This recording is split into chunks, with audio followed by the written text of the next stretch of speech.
Madame, mademoiselle, monsieur, bienvenue à Métro News. Voici les principaux titres qui font l'actualité. Députés et sénateurs sont convoqués à l'extraordinaire ce lundi par le président Jovenel Moïse. Le chef du gouvernement, Jack-Guy Lafontant, demande aux autorités policières et judiciaires de sévir contre les auteurs des actes de vandalisme lors des manifestations de rue. Plus de 200 artisans ont pris part le week-end dernier à la 11e édition d'Artisanat en fête au parc historique de la Canne à Sucre. Métro News vous est apporté par Haytrack, l'esprit bâtisseur, et Inoto SA, concessionnaire des véhicules Toyota. L'huile mobile, c'est qualité et performance qui fait partie de toute activité que nous entreprenons chaque jour dans la vie. Dans le développement de la société, quel que soit le domaine où vous évoluez, l'huile mobile toujours garantit bon fonctionnement moteur, tout appareil, à toute machine. L'IPAB jamais la guerre en route. Et ses partenaires à 100%. L'huile mobile pour moteur, dirait plus longtemps. Chaque continent, chaque pays, chaque route est différente. Derrière chaque virage, une nouvelle aventure vous attend. Toutes les routes nécessitent une attention particulière. C'est pourquoi, achetez votre Toyota chez un distributeur officiel. Vous obtenez un véhicule fabriqué spécifiquement pour votre pays. Un service après-vente spécialisé. And genuine spare parts that will make your investment and vehicle perform to the maximum.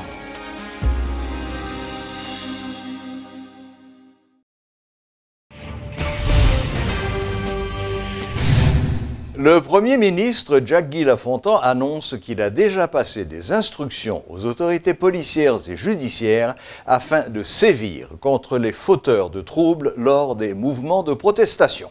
Le chef du gouvernement, qui dénonce les actes de violence qui ont souvent émaillé les manifestations de l'opposition, estime que ce genre de pratiques ont de graves conséquences sur la vie économique et sociale du pays.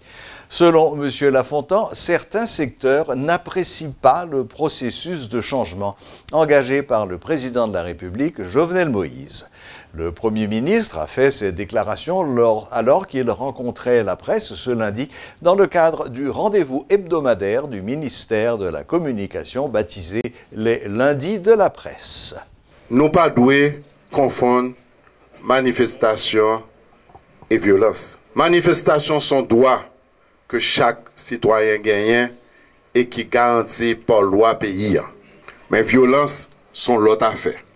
Violence ça sont violence non seulement l'écraser bien et parfois même vie, mais plus gros dégâts que violence ça fait, il fait sous cerveau timounio. Pour qui ça?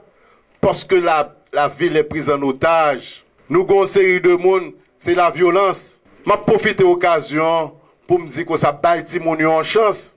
Violence n'est pas faite seulement sous Timoun, elle est faite sous femme. Violence est faite sous l'économie pays. À chaque fois que vous annoncez aux manifestations, quel que soit le professionnel qui gagne, quel que soit le business qui gagne dans le pays, fonctionnement réduit à près de 30%, 40%. C'est inadmissible. Nous pas qu'à quitter un groupe monde prend pays en otage. Et ça fait que nous passons des instructions à la police nationale pour accompagner toute manifestation qui est faite selon la loi. Mais les actes de violence, côté a crasé vite, machine classe moyenne, côté que y a voué wash qui a tué monde, côté que y a boulé, y a essayé bouler pompe gasoline pour sauter pays, nous pas tolérer ça et moun ça, n'est-ce pas vrai, faut changer de job. Parce que la justice a marché sur eux.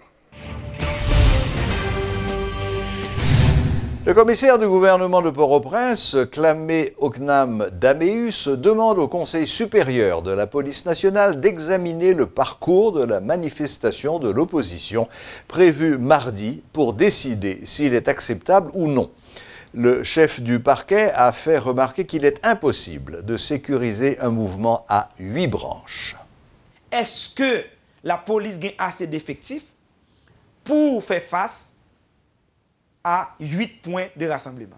Si vous n'avez pas gagné, c'est l'État qui a dirigé et vous pouvez réunir rapidement pour demander aux organisateurs, rencontrer eux et dire, s'il vous plaît, vous avez le droit de faire passer vos revendications, mais vous avez l'obligation de respecter l'autorité de l'État. Vous avez l'obligation, d'accord, de se conformer ou bien de vous conformer quant à la demande de la police. Quelle est la demande? Si la police dit, s'il vous plaît, vous êtes libre d'organiser votre manifestation, mais vous gagnez pour respecter un point de rassemblement, c'est lui obligé de respecter. Vous devez vous rassembler dans un point où la police sera en mesure d'assurer votre sécurité. Voilà.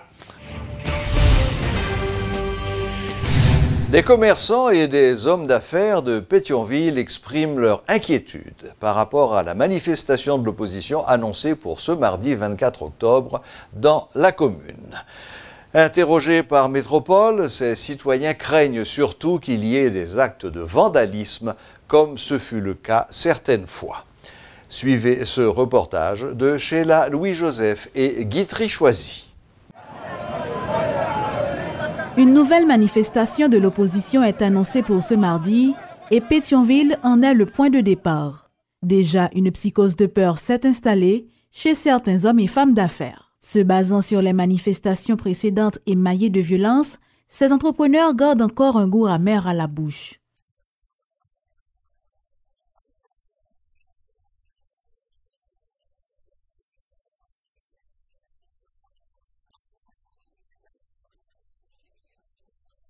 Nous habitués ensemble avec ça, nous connaissons, donc nous avons juste préparé pour ça. Parce que nous souvent préparé nous descendons griot. Normalement, agents nous sécurité, nous mettons à l'abri juste pour nous pas victimes. Dans l'intervalle, des commerçants interrogés sur leur état d'esprit par rapport à cette manifestation affirment n'avoir aucune crainte, car jusque-là, ils n'ont jamais été victimes d'actes de violence. Se voulant optimistes, ils croient que rien de grave ne se produira. Toutefois, ils estiment que la prudence est de rigueur. Je connais une manifestation, c'est soit m'arrêter, là, carrément, ou bien. Je suis sorti, mais là, je suis sorti, depuis je m'entendais, je ne vais pas prêter. Depuis nous tendons, nous retirons corps, nous, pour nous pas victimes de la violence. C'est affaire des autres, m'a fermé, mais de l'autre côté. Qu'il s'agisse des entrepreneurs ou des commerçants, ils sont unanimes à reconnaître que généralement les revendications des manifestants sont justes. Mais dès qu'il y a violence, des innocents en font les frais, et c'est ce qui est le plus triste, déplore-t-il.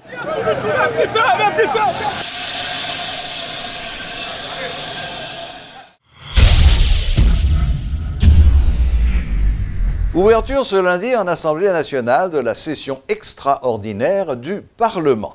Les parlementaires, qui sont convoqués à l'extraordinaire par le président de la République, auront à examiner notamment l'accord concernant la minute juste, le projet de loi traitant de l'impôt sur les plus faibles revenus, ainsi que de la désignation des membres du Conseil électoral permanent. En visite en Haïti, le président de la Banque interaméricaine de développement, BID, Luis Alberto Moreno, a promis le soutien de son institution au gouvernement haïtien. La BID, pour les prochaines années, va donner des stéroïdes à la caravane, a dit M. Moreno, qui, en septembre 2017, avait annoncé un financement de la caravane à hauteur de 10 millions de dollars. Sur les 5 prochaines années, la banque engagera 1 milliard de dollars américains en Haïti, a indiqué Luis Alberto Moreno. Il a regretté les retards accumulés dans la construction du tronçon Cay-Jérémie. Le président de la BID a annoncé, en présence de Manuel Estrella, que la compagnie Estrella devrait boucler les travaux rapidement et à un prix correct. Le courant passe visiblement entre M. Moreno et Moïse qui, le mois dernier, avaient eu un tête-à-tête à Washington. Le président Moïse s'est engagé à poursuivre dans la même voie afin d'améliorer les conditions de vie de la population. M. Moreno et Moïse ont visité les travaux de profilage de berges sur la ravine du Sud. Il y a déjà 1 kilomètre de berges effectuées pour protéger Campérin. Le député de Delma, Gary Baudot, a répondu ce lundi à l'invitation du juge d'instruction Jean-Wilner Morin dans le cadre de l'enquête relative à l'assassinat d'Alix Marie-Junior Gassan le 14 février 2012. Accompagné de son avocat, le parlementaire n'a pas voulu faire trop de déclarations à la presse après son audition par le magistrat instructeur. Exactement les questions qui m'ont été posées, c'est un rapport à la période d'urgence par rapport à des gens qui ont un contrat. Donc ce nom-là, nous entendons ça la première fois dans le cabinet d'instruction en 2012. Nous entendons là encore la deuxième fois, c'est dans le cabinet d'instruction. Donc nous sommes venus pour nous connaître, nous ne pas pour nous dire, ah, député a une immunité, il va venir devant la justice, nous venons renforcer la justice. Maintenant, cette fois-ci, je ne sais pas quoi, l'enquête là va faire 5 ans encore pour l'autre monde. Parce que cette fois-ci, il faut mener l'enquête. Et à la disposition du juge là toujours, je cherche dans l'area. Si il y a des débats, je joue toujours, je connais toujours, je porte pour le juge là parce que c'est des dossiers qui ne sont pas arrêtés comme si je pendant pour pas gagner une lumière faite dans la justice. Ça n'a aucun rapport avec moi. Donc le juge là a besoin de connaître dans la primature par rapport à l'enquête qu'a menée sur question contraire. Si il y a des débats, je connais sur ça. Donc, non, mais c'est ce que je vous dis. Donc, dès qu'on parle de contrat, on parle de gros l'argent, des gens qui signent un contrat, etc. Je suis là pour chercher. Donc, moi, je viens, je dis ça, je connais, je suis directeur de communication primature. Il y a une commission d'enquête qui a été créée pour analyser sous contrat. Je pense que je suis là pour les gens qui ont des informations sous commission d'enquête. Et puis, pour joindre des informations pertinentes qui vous permettent que ça avance.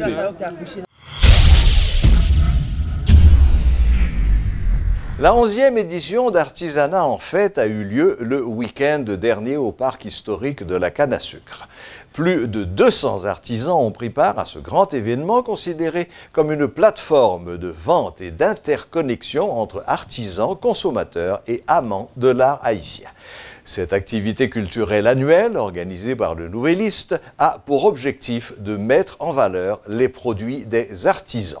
Reportage Jérémy Tillon et Guitry Choisy. Ils se sont déplacés en grande foule. Malgré la chaleur persistante de cette fin d'année, le public a répondu positivement à l'invitation du Nouvelliste dans le cadre de cette 11e édition d'Artisanat en Fête. Une sortie plutôt familiale où petits et grands ont pu déambuler à leur aise dans les jardins du parc de la Canne à Sucre. Nous rencontrons notre premier artisan, Steven, sculpteur sur bois.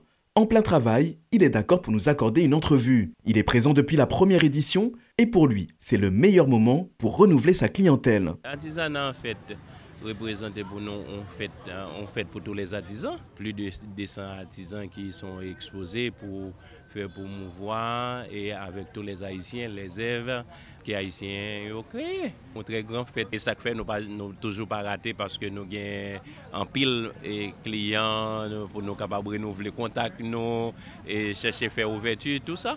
Notre second artisan se nomme Gaoulé. C'est sa 5e participation à ce grand salon. Ce peintre sur tissu souligne le fait que cette 11e édition lui permet aussi de découvrir de nouvelles créations. Donc c'est toujours un plaisir pour moi de participer. Et lorsque nous connaissons que l'artisanat en fait, c'est un programme qui est là pour être capable d'encourager les artisans haïtiens. Chaque année, il y a toujours porté des nouveaux arrivages, des nouvelles créations. Tout ça, c'est un bagage qui est capable d'aider nous à encourager les artisans haïtiens. Samuel est responsable de l'atelier Soleil 21, coopérative regroupant des artistes de Cité Soleil. C'est leur 5e participation à Artisanat en Fête qui représente pour lui une réelle opportunité au niveau marketing. Artisanat en Fête, il représente pour nous en fait un pile bagage parce que des fois nous participer dans l'autre fois, nous ne pas tellement vendre.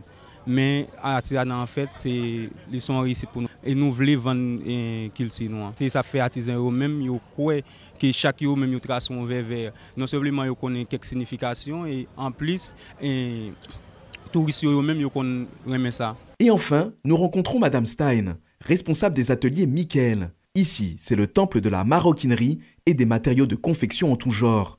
Et pour elle aussi, ce festival des artisans, c'est le rendez-vous à ne pas manquer. Artisanat en Fête pour tous les artisans, c'est le plus grand événement culturel de l'année. Ça nous permet de nous faire mieux connaître parce qu'il y a beaucoup, la presse est très focalisée sur cet événement et ça nous amène aussi de nouveaux clients chaque année. Une 11e édition qui s'est clôturée en succès. L'ensemble des participants rencontrés témoignent de leur engouement pour la prochaine édition. Espérons que le public sera au rendez-vous pour cette messe incontournable, mettant en valeur l'artisanat haïtien sous toutes ses formes. Radio Macaya a célébré le week-end dernier son 21e anniversaire. Les responsables de cette station sœur, qui se trouve dans la ville d'Écailles, ont organisé tout un ensemble d'activités pour marquer cette date. Selon le PDG de cette station, Raymond Clerget, Macaya a fêté son anniversaire dans un contexte difficile, un an après le passage de l'ouragan Matthew sur la métropole du Sud. Un an après, nous connaissons beaucoup de bon, mais nous croyons que nous avons besoin d'ambiance pour anti-stress, il y a besoin d'ambiance pour recréer.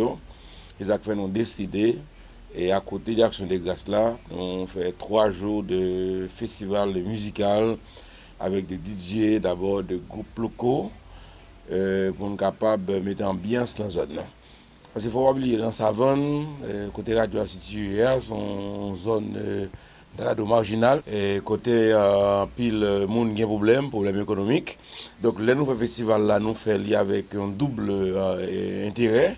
D'abord pour créer Mounio, mais ensuite pour mettre la ville en meilleur la vie économique. Et je vais constater comment Mounio vraiment et ils ont aimé ambiance et puis ils ont profité de tout et puis fait l'argent entrer. Donc c'est son bail qui fait nous contents parce que nous au moins comme station de radio nous contribuons à un bagage en plus de formation, d'information, de distraction. En général, l'homme est tombé. Ce qui est important, c'est lever. Et nous connaissons pas facile, très difficile. Et pas capable, pas difficile, parce que nous avons un pays qui a un poids de grandes difficultés, problèmes politiques, problèmes sociaux, problèmes économiques. Donc, comment tout le monde pour mettre ensemble, mettre dans patte là. Jean musique là dit là, en pile monde gain et pain au lameo, il y a tant de beurre, mais on pas mettre en pâte là pour bien en fait. Donc il est important pour chaque monde comprendre que il est nécessaire pour mettre en pâte là pour nous collaborer. Son seul pays nous gagne, pas un pays de échange où on doit partir, mais pays arrêté puis on tourner là-dedans. Donc moi c'est mettre en pâte là, essayer, tenter pour nous ça nous capable bailler et finalement succès à venir. La boucle est bouclée. Merci de votre fidélité et à la prochaine, même heure, même chaîne.